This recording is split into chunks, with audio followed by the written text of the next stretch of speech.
শুরু হলো সব খবর যমুনা টেলিভিশনের নিয়মিত এই আয়োজনে আপনাদের সবাইকে স্বাগত জানাচ্ছি আমি দেবাশিস রঞ্জন সরকার। লন্ডনের উদ্দেশ্যে ঢাকা ছেড়ে গেলেন বিএনপি চেয়ারপারসন খালেদা জিয়া। তাকে বহনকারী বিশেষ বিমানটি রাত 12:15 নাগাদ হজরত শাহজালাল আন্তর্জাতিক বিমানবন্দর ছেড়ে যায়। এ ব্যাপারে জানাতে যোগ দিচ্ছেন সহকর্মী আখলাকুস সাফা। খালেদা জিয়ার লন্ডন যাত্রার পর ব্রিফ করেছেন বিএনপি মহাসচিব মির্জা ফখরুল ইসলাম আলমগীর। কি জানালেন তিনি?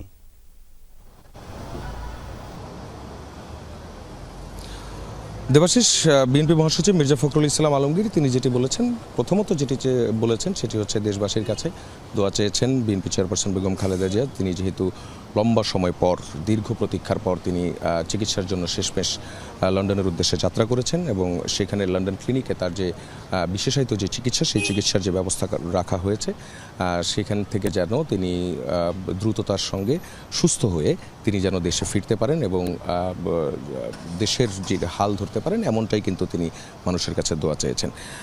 এছাড়া আমরা যেটি বলতে পারি সেটি হচ্ছে 11:46 হজরত শাহজালাল আন্তর্জাতিক বিমানবন্দরের রানওয়ে থেকে উড়ে যায় বিএনপি চেয়ারপারসন খালেদা জিয়াকে বহনকারী যে বিশেষ বিমানটি, যেটি কাতারের যিনি আমির তিনি যে বিমানটি পাঠিয়েছেন A319 যে বিমানটি, বিশেষায়িত বিমান, যেটি পুরোটাই একটি হাসপাতাল বলা চলে।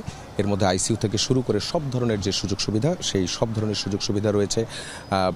চেয়ারপারসনের সঙ্গে মোট 16 জন, তিনি সহ মোট 16 জন তারা এখন পথে আছেন এবং এই 16 জনের মধ্যে কিন্তু 7 জনই তারা ডাক্তার এবং তাদের মধ্যে খালেদা জিয়ার যিনি ব্যক্তিগত ডাক্তার তিনিও যেমন রয়েছেন। এছাড়া খালেদা জিয়ার কনিষ্ঠ পুত্র আরাফাত রহমান কোকো মরহুম, তার স্ত্রী তিনিও আছেন। একই সঙ্গে জাতীয় স্থায়ী কমিটির সদস্য তাবিত আউয়াল আছেন। এছাড়াও তার দুজন গৃহকর্মী তারাও রয়েছেন।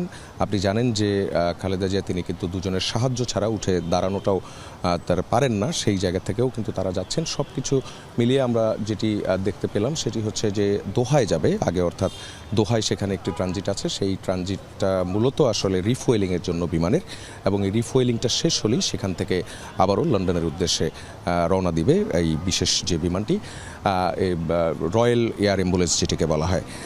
এখান থেকে দোহা যেতে, অর্থাৎ ঢাকা থেকে দোহা যেতে স্বাভাবিক যে সময় 6 ঘন্টা 15 মিনিট, 6.25 ঘন্টার মতো লাগে এবং তারপর যে রিফুয়েলিংয়ের আনুষ্ঠানিকতাটা আছে সেটি শেষ করে আবারও যখন রওনা দিবে লন্ডনের হিথ্রো বিমানবন্দরে তিনি পৌঁছাবেন। সেক্ষেত্রে পৌঁছাতে সময় লাগে 7.5 ঘন্টার মতো। সব কিছু মিলিয়ে পুরোটা সময় তিনি কিন্তু এই এয়ার অ্যাম্বুলেন্সটিতেই থাকবেন এবং এই এয়ার অ্যাম্বুলেন্সে তার যাবতীয় যত চিকিৎসার প্রয়োজন আছে সেই সবগুলো প্রয়োজনের যে ব্যবস্থাপনা, সেই ব্যবস্থাপনাগুলো কিন্তু রয়েছে। সেখানে হিথ্রোতে পৌঁছানোর পর বিএনপির ভারপ্রাপ্ত চেয়ারম্যান এবং খালেদা জিয়ার বড় পুত্র তারেক রহমান এবং তার স্ত্রী জোবাইদা রহমান ডাক্তার, তিনি তাদেরকে সেখান থেকে রিসিভ করবেন। রিসিভ করে সেখান থেকে সরাসরি লন্ডন ক্লিনিকে তাকে নিয়ে যাওয়া হবে এবং সাথে সাথে চিকিৎসার যে আনুষ্ঠানিকতা সেগুলো কিন্তু শুরু হয়ে যাবে। আপনি দেখেছেন যে খালেদা জিয়ার ঠিক রাত 8:10 গুলশানে তার যে বাসভবন ফিরোজা, সেখান থেকে তিনি রওনা দেন এবং পুরোটা পথ আস্তে আস্তে আমরা দেখেছি এবং আমাদের সহকর্মীরাও দেখিয়েছে, পুরোটা পথ জুড়ে কিন্তু বিএনপি নেতা কর্মী সমর্থক মানুষজনের যে আবেগ, সেই আবেগটা কিন্তু দেখা গেছে। তারা সবাই রাস্তায় অবস্থান করছিলেন এবং পুরোটা রাস্তায় কিছু কিছু জায়গায় যানজটও লেগে গিয়েছিল। সব কিছু মিলিয়ে এয়ারপোর্ট পর্যন্ত পৌঁছাতে তার সময় কিন্তু লেগে গেছে লম্বা সময় এবং এখানে এসে পৌঁছাচ্ছেন, অর্থাৎ যে কার্গোর যে গেট আছে, 8 নম্বর গেট আছে, সেই 8 নম্বর গেট দিয়ে তিনি প্রবেশ করেছেন। তখন বাজে রাত 10:55 এবং 10:55 তিনি সেই কার্গোর গেট দিয়ে প্রবেশ করেন। তারপরেই সেখান থেকে তিনি কিন্তু সেখান থেকে তিনি বিমানে ওঠেন এবং এর আগেই যে আনুষ্ঠানিকতাগুলো ছিল, অর্থাৎ ইমিগ্রেশনের যে আনুষ্ঠানিকতা, সেইগুলো কিন্তু আগেই শেষ করা হয়। তার সঙ্গে যেই মোট সব মিলিয়ে যে 16 জনের যে প্রতিনিধি, যে সফরসঙ্গীরা তারা যাচ্ছেন, তাদের প্রত্যেকেরই কিন্তু বিশেষ ব্যবস্থাপনায় ইমিগ্রেশন করা হয়েছে এবং এর আগেই এটি কমপ্লিট করা হয়েছে এবং আমরা যতটুকু জেনেছি তাদের যে বায়োমেট্রিক গ্রহণ সেগুলো সেখান থেকে শেষ করা হয়েছে।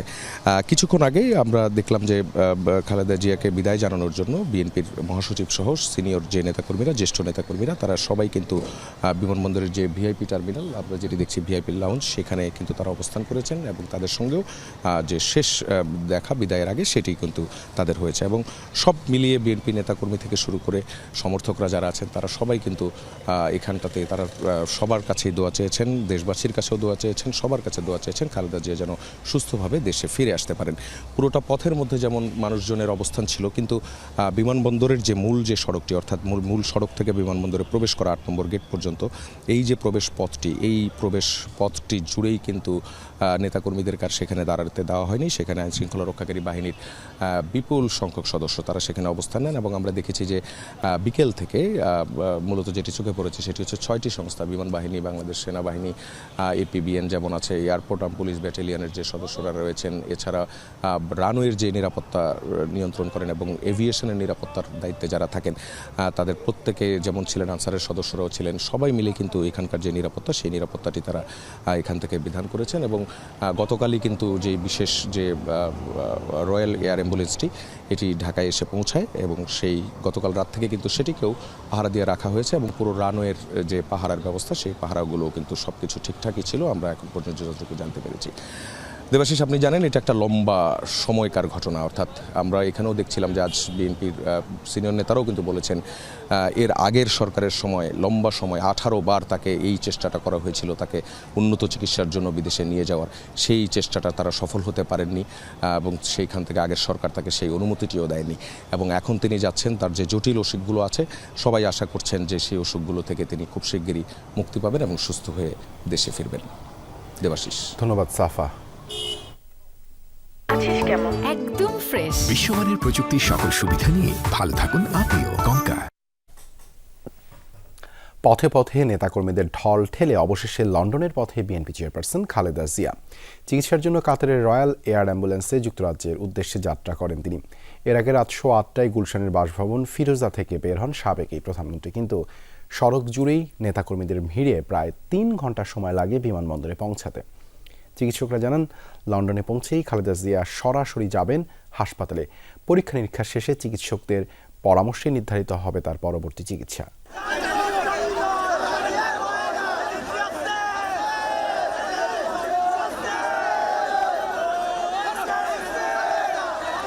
আপোষ করেননি তিনি, তাই তো দলের নেতাকর্মীরা প্রিয় নেত্রীকে আপোষহীন বলেই সম্বোধন করেন। গণতন্ত্রের যাত্রায় অবিচল এই রাজনীতিক অবশেষে উন্নত চিকিৎসার জন্য লন্ডনের পথে।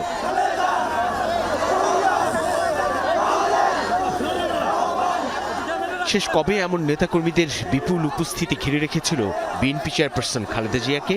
দীর্ঘ রাজনৈতিক জীবনে প্রায় 2 বছরের নির্জন কারাবন্দিত্বে নানান রোগে আক্রান্ত হন তিনি। চিকিৎসকদের আপ্রাণ চেষ্টায় খানিকটা সুস্থতা মিললেও প্রয়োজন ছিল বিদেশে বিশেষায়িত হাসপাতালে চিকিৎসার। আওয়ামী লীগের শেষ 4.5 বছরের উপেক্ষা শেষে মুক্ত খালেদা জিয়ার গন্তব্য যুক্তরাজ্যের দ্য লন্ডন ক্লিনিক।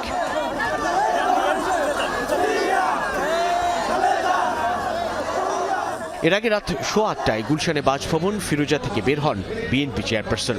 তবে নেতাকর্মীদের ঢলে গুলশান 2 পর্যন্ত 2 মিনিটের পথ পাড়ি দিতে লেগেছে ঘণ্টাখানেকের মতো। এ যেন অন্যরকম ভালোবাসা, শ্রদ্ধা আর আবেগের বহিঃপ্রকাশ। প্রিয় নেত্রীকে শুভকামনা আর এক নজর দেখতেই এই উপচে পড়া ভিড়। নিজের দীর্ঘদিনের পরিচিত গাড়িতে চড়েই ছোট ছেলে কোকরি শ্রী শর্মিলা রহমানকে পাশে নিয়ে জনতার ভালোবাসায় সিক্ত হন তিনি। একই গাড়িতেই ছিলেন খালেদা জিয়ার সফর সঙ্গী ও বিশ্বস্ত সহায়তাকারী এবং কারা সঙ্গী ফাতেমাও। আলহামদুলিল্লাহ, মানুষের ভালোবাসায় সিক্ত বিএনপি চেয়ারপারসন দেশনেত্রী বেগম খালেদা জিয়া। আমরা ওনার জন্য দেশবাসীর কাছে দোয়া চাই, ওনার সুস্থতার জন্য। বিমানবন্দর পর্যন্ত পৌঁছাতে বিএনপি চেয়ারপারসন খালেদা জিয়ার এই গাড়ি বহরের সময় লাগে 3 ঘন্টার মতো। জনস্রোতের চাপে রাত 11টার দিকে বিমানবন্দরে প্রবেশ করে তার গাড়ি বহর। ঢাকা থেকে দোহা হয়ে লন্ডনে পৌঁছানোর পরই হিথ্রো বিমানবন্দর থেকে সরাসরি নেওয়া হবে হাসপাতালে। আর বিমানবন্দরে তাকে স্বাগত জানাবেন তার বড় ছেলে বিএনপির ভারপ্রাপ্ত চেয়ারম্যান তারেক রহমান এবং তার সহধর্মিণী ডক্টর জোবাইদা রহমান। তাও প্রায় 7 বছর পর সন্তানের সঙ্গে মুখোমুখি সাক্ষাতের এক মাহেন্দ্র ক্ষণ। উনি অধীর আগ্রহ অপেক্ষা করছেন ওনার মার জন্য, আর এখান থেকে উনি সরাসরি ক্লিনিকে যাবেন, হসপিটালে আগে উনি চিকিৎসা নেবেন, তারপরে যদি উনি সুস্থ হয় তারপরে তার বাসায় যাবেন, তারপরে সাক্ষাৎ হবে এবং থাকবেন কিছুদিন, তারপরে সুস্থ হয়ে দেশে ফিরবেন। লন্ডনে হসপিটালে ভর্তি হওয়ার পর ওনারা যে ধরনের চিকিৎসা পরীক্ষা নিরীক্ষার পর পদ্ধতি নির্ধারণ করবেন সে অনুযায়ী। আজ এই মুহূর্তেই এটা নিয়ে কোনো প্রায়র প্রেডিকশন করা যাচ্ছে না। খালেদা জিয়াকে বিদেশ যাওয়ার আগে শেষ বিদায় জানাতে ফিরোজায় যেমন সর্বস্তরের নেতাকর্মীরা এসেছিলেন, বিমানবন্দরেও তেমনি দলের নীতি নির্ধারকরা শুভেচ্ছা জানান। সবারই প্রত্যাশা সুস্থ হয়ে আবারও ফিরে আসবেন বিএনপি চেয়ারপারসন খালেদা জিয়া। পতিত আওয়ামী সরকারের প্রায় 4.5 বছরের উপেক্ষা, নেতাকর্মীদের দীর্ঘদিনের অপেক্ষা শেষে অবশেষে সব জল্পনা কল্পনার অবসান ঘটিয়ে বিএনপি চেয়ারপারসন বেগম খালেদা জিয়া বিদেশে যাচ্ছেন উন্নত চিকিৎসার জন্য। সুস্থ হয়ে আবারও দেশে ফিরবেন তিনি এবং বিএনপি কেবল নয়, গোটা দেশের রাজনীতির অভিভাবক হিসেবে দায়িত্ব পালন করবেন এমন প্রত্যাশা সর্বস্তরের। সাইফুদ্দিন রবিন, যমুনা নিউজ, ঢাকা। সড়ক জুড়ে নেতাকর্মীদের উচ্ছ্বাস আর শুভেচ্ছায় সিক্ত হয়ে বিমানবন্দরে পৌঁছান বিএনপি চেয়ারপারসন খালেদা জিয়া। পথে পথে হাজারো নেতাকর্মী ভিড় পেরিয়ে গুলশানের বাসা থেকে বিমানবন্দর পৌঁছাতে সময় লাগে প্রায় 3 ঘন্টা। উন্নত চিকিৎসা শেষে আবারও দেশ ও দলের হাল ধরবেন খালেদা জিয়া, এমন প্রত্যাশা বিএনপি নেতাকর্মীদের। খালেদা জিয়ার গাড়ি বহরে ছিলেন সহকর্মী আরেফিন শাকিল।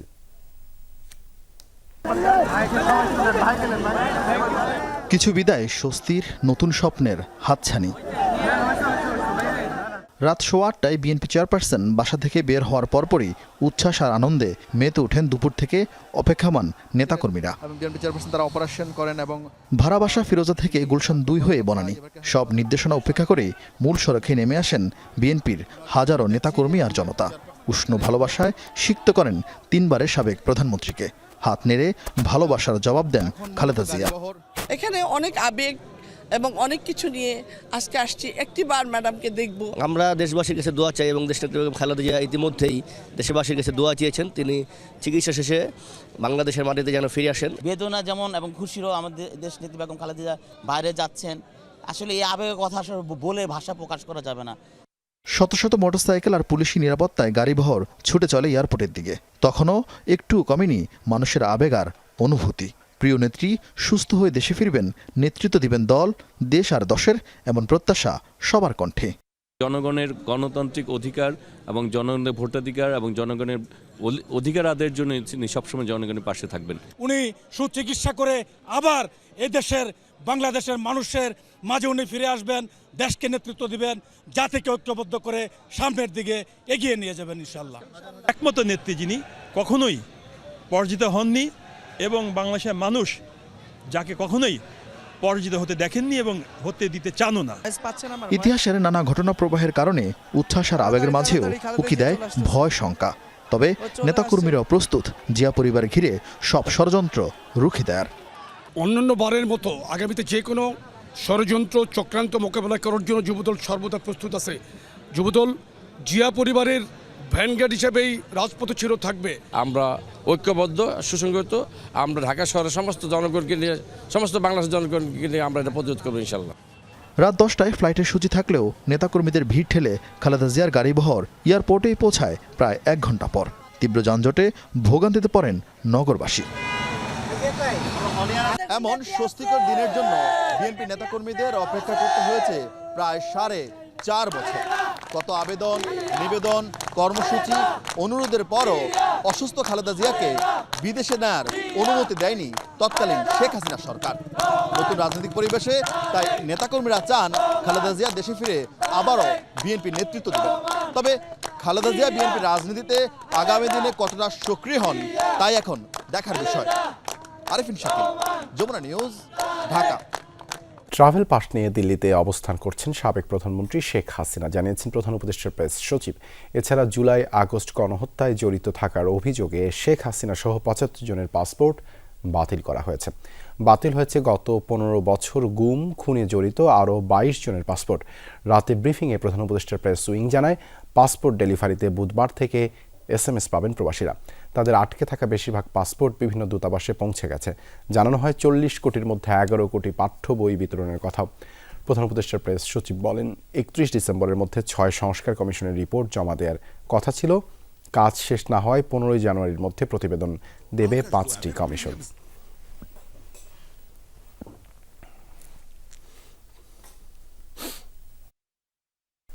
লুটপাট, দুর্নীতি ও জুলাই আগস্টে গণহত্যায় জড়িতদের রাজনীতি করার কোনো অধিকার নেই। -2 ফর্মুলা নিয়ে ভাবছে না সরকার। এসব কথা জানিয়েছেন প্রধান উপদেষ্টার প্রেস সচিব শফিকুল আলম। বিকেলে রাজধানীর কৃষিবিদ ইনস্টিটিউশনে এক অনুষ্ঠানে তিনি বলেন, রাজনৈতিক দলগুলো যদি মনে করে সব সংস্কারের প্রয়োজন নেই, তাহলে এবছরের ডিসেম্বরের মধ্যেই নির্বাচন হবে। ইন্টারিম গভর্নমেন্ট একটা রোড ম্যাপ দিয়েছে এবং দুইটা ব্রড একটা টাইম লাইন দিয়েছে। একটা হচ্ছে যে যদি পলিটিক্যাল পার্টিগুলো মনে করে যে তারা খুব বেশি রিফর্ম চাবে না, তাহলে আমরা এই বছরের ডিসেম্বরের মধ্যে একটা ইলেকশন করব। আর যদি পলিটিক্যাল পার্টিগুলো মনে করেন যে না এটা একটা ইন্টারিম গভর্নমেন্ট, একে দিয়ে আমি অনেকগুলো রিফর্মের কাজ করিয়ে নেই, আরো আমার রিফর্মটা লাগবে, সেক্ষেত্রে আমরা কি করব, আমরা আরো 6 মাস আমরা সময় নিব। আবারও স্বাগত, দেখছেন সব খবর। ফ্রিজ, টিভি এবং এসিতে দেশের 1 নম্বর ব্র্যান্ড ওয়ালটন।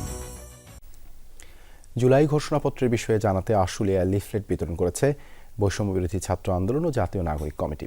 বিকেলে শিমুলিয়া ইউনিয়নের বিভিন্ন এলাকায় লিফলেট বিতরণ করেন তারা। বক্তারা জানান, প্রান্তিক পর্যায়ের মানুষ সহ দেশের সব শিক্ষা প্রতিষ্ঠানে ও পেশাজীবী মানুষের মাঝে ঘোষণাপত্রের গুরুত্ব তুলে ধরতেই সপ্তাহব্যাপী এই কর্মসূচি চলছে। জনসংযোগের পর বিক্ষোভ মিছিলে বের করেন বৈষম্য বিরোধী ছাত্র আন্দোলনকারীরা।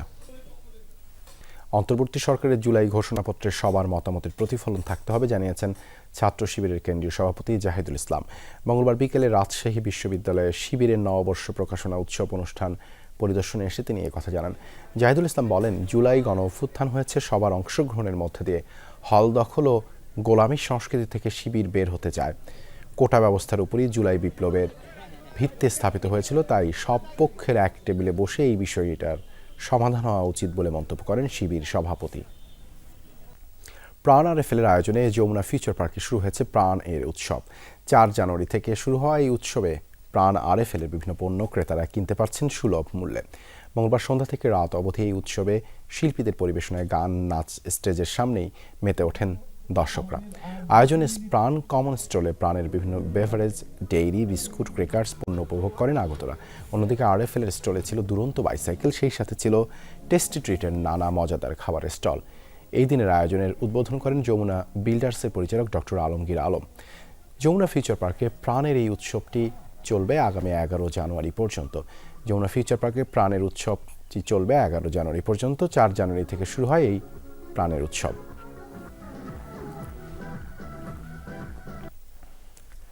বগুড়ায় অসহায় দরিদ্রদের মাঝে শীত বস্ত্র বিতরণ করেছে আন্তর্জাতিক বেসরকারি সংস্থা মুসলিম এইড সুইডেন। সকালে সারিয়াকান্দি ফাজিল মাদ্রাসা মাঠে শুরু হয় এই বিতরণ কর্মসূচি। এ সময় প্রায় 1000 অসহায় নারী পুরুষের হাতে তুলে দেওয়া হয় শীত বস্ত্র। প্রতিটি প্যাকেটে ছিল একটি কম্বল, 2টি বড়দের সোয়েটার, 2টি ছোটদের সোয়েটার ও টুপি। অনুষ্ঠানে অংশ নেন জামায়াতে ইসলামের কেন্দ্রীয় নির্বাহী পরিষদ সদস্য সহ মুসলিম এইড সুইডেনের কর্মকর্তারা। আগামীতেও অসহায় দরিদ্রদের পাশে থাকার আশ্বাস দেন তারা। এই ছিল আজকে সব খবরের আয়োজন। এতক্ষণ সাথে থাকার জন্য ধন্যবাদ সবাইকে।